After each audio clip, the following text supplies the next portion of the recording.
Alright, our second video for today, for this week, is not going to be that long, but well, after the first video, hopefully you have understood of different approaches in gene therapy. So now we are going to move on to, well, if gene therapy is suitable for a certain patient with a certain disease. So gene therapy is not a therapy for everyone, and also every diseases. So there are 5 criteria that needs to be considered before you can choose gene therapy as kind of like something to hopefully cure you of your disease. So again, okay, look at these questions, and there are certain criteria, okay, that matters. The first one, the implication of the disorder. Was it from mutations of genes? Second, which genes are involved? So you need to know which genes to pursue, and you must have the gene's DNA copy, because if not, then how do you know which one to change, which one to correct? Third, what is the biology of the disorder? So you need to learn everything about the gene that causes the disorder or the disease. You have to know, for example, which tissues are affected. That is crucial. Role of the protein encoded by the gene within the cells. Could it do, or could your cell function without the protein, as if you were to do a knockout? And how the protein function is affected by the mutation. If you were to mutate, if you were to knock down or basically knocked in, would it be okay? Could the protein still work, or basically could it just make matters worse?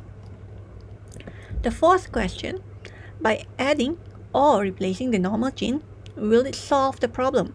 Because again, sometimes if mutated genes are dominant negative, adding the normal protein back will not solve the problem. What I meant by dominant negative, I have another slide, I think in slide number 3 or 4. Video number 3 or 4. So don't worry, we'll get to that. And last question, number 5. Can the gene, or genes if it's more than one, be delivered to the affected area? So it depends on the accessibility of the tissue, whether it is an easy area such as the skin, the blood, or the lung, or difficult to reach areas such as internal organs, which would be quite tedious, difficult, and of course would pose a danger to the patient. So you have to know the best method of delivery by examining the pros and cons of potential delivery methods, because everything has its pros and cons. So out of the 5 questions, if the patient, or if you yourself, okay, the candidate, answer yes to questions 1, 4, and 5, it makes it a good candidate for gene therapy. Why number 2 and number 3 is not important? I wouldn't say it's actually not important, but it basically, once you have answered yes to number 1 and number 4 and number 5, again number 2 and number 3, you have to know about it regardless. Right? Alright, so gene delivery is, of course, okay, an important aspect, okay, to ensure the success of gene therapy, because without which, then how can you make sure that it is delivered to the correct site and it could perform its function? So targeting the right cells is crucial, because you have to make sure the gene gets into the correct tissue, and you also have to make sure that the gene is activated once it goes, okay, into the host, that is the patient. So the gene must go to the cell's nucleus to be turned on to activate transcription and translation for protein production. And of course, the protein produced after translation occurs must function correctly, or it should basically express the protein. Third, integration of the gene into the cells. So this is one of the things quite crucial, but the mechanism is actually less known. How to make sure the gene integrate into or become part of the cell's genetic material. So you have to ensure the gene, if it's not integrated, could survive the immune system, because not all gene is successfully integrated into the system.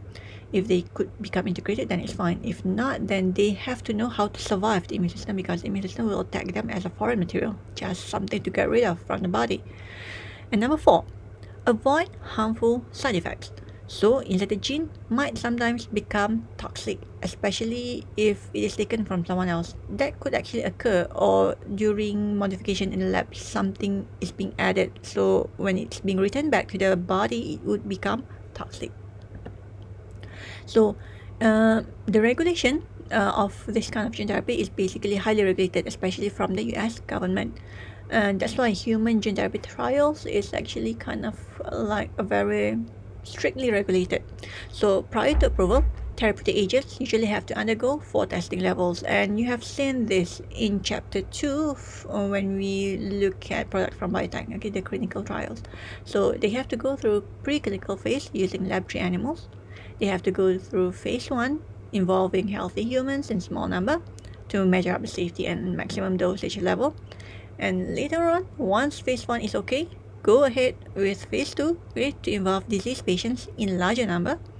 And of course, later on, again, if it's successful, once they have determined the optimum dosage, they will go through phase 3 to involve patients in a large number to make sure of the efficacy and safety of the therapy. So, upon completion of all 4 levels, usually final approval will be given to market the therapy. And all these phases from number 1 to number 4, from preclinical up until phase 3, it could take 7 to 9 years in real life that has been done. So if anyone knows of any gene therapy taking place, do let me know, because as far as I know, the first gene therapy took place in 2018. It's still unsuccessful up until now. It still hasn't passed phase 3. Alright, so before we move on to more complex stuff later on in video 3, okay, let's just basically look or sum up a bit, okay, on the gene therapy in terms of its scope. So we know that, okay, gene therapy could be used to correct gene diseases. So previously it was focused, okay, on single gene disorder, but now we know that it could be used, or it could be basically applied to basically correct more than one gene. So this is done by delivering genes to the affected tissue or site, and using only vectors. Usually it is limited, as replacement or removal of the affected gene would not be possible, or you could endanger the patient. So genetic diseases involved for this kind of correction, for example, cystic fibrosis. I have an example of it later on, I think in video number 4. Hemophilia and ADA deficiency. This is a blood disorder. Okay, second scope, which is in cell and tissue engineering. So of course, when we talk about tissue or cell engineering, so it's more towards kind of like xenotransplantation or creating artificial organs. So it involves the combinatorial use of biological and synthetic materials and GM cells to create functional transplantable tissue.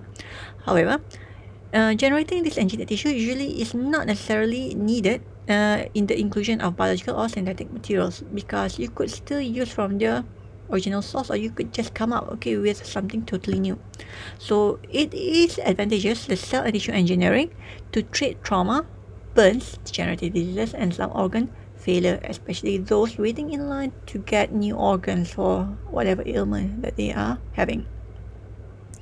The third scope is to control delivery of therapeutic proteins. So we know that from farming, there are lots of proteins that could be produced by transgenic animals. So the genetically modified cells we use is as a storage for the release of therapeutic proteins. So the proteins are either released normally or using systematic approach, or sometimes they just remain, okay, on the cell's surface. So it is also possible, okay, to use drug with control level of gene expression. However, in this case, you need to provide method for various therapeutic proteins administration, including monoclonal antibodies, interferon, and also growth factors. So there are strategies, okay, for these approaches to make sure that local release of therapeutic protein at specific locations could be done efficiently. And at this moment, even up until now, it's still being studied in detail. So the approaches are considered for mostly inflammatory conditions. So the fourth, I think it's the last scope, is the destruction of unwanted cells. Now, we may be wondering what kind of wanted cells. Cancer cells are unwanted cells. Okay? So that's why that's what it is meant by unwanted cells. So it could be destroyed by inserting genes that kill with the help of appropriate drug. So an example is a customized AD vaccine expressing cytokine genes to enhance immune response to cancer cells. So this is still in its infancy. They are still, in the lab, it has been proven that it could do what it's supposed to do to kill cancer cells, but when it's tested on animals in preclinical, it's actually not that much of a success. Okay, but they're working on that. So let's take a look at the possible effect of gene therapy. Seems like everything is good, right? So everything has its pros and cons. So what are the possible effects?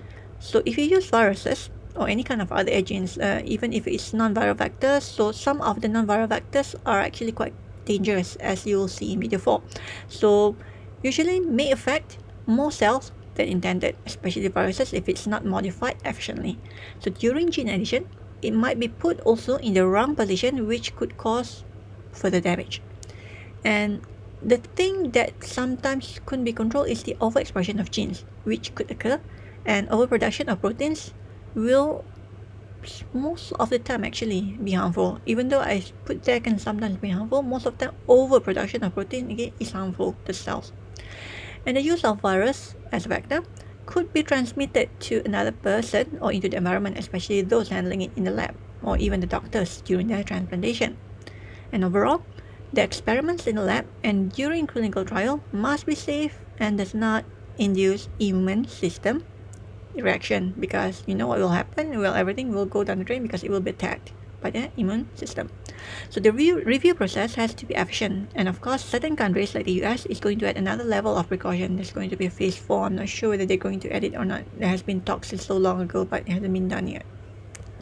Right, so that's all the basic or the light stuff on gene therapy. Move on to video number 3, which is more on the heavier stuff and the core of gene therapy.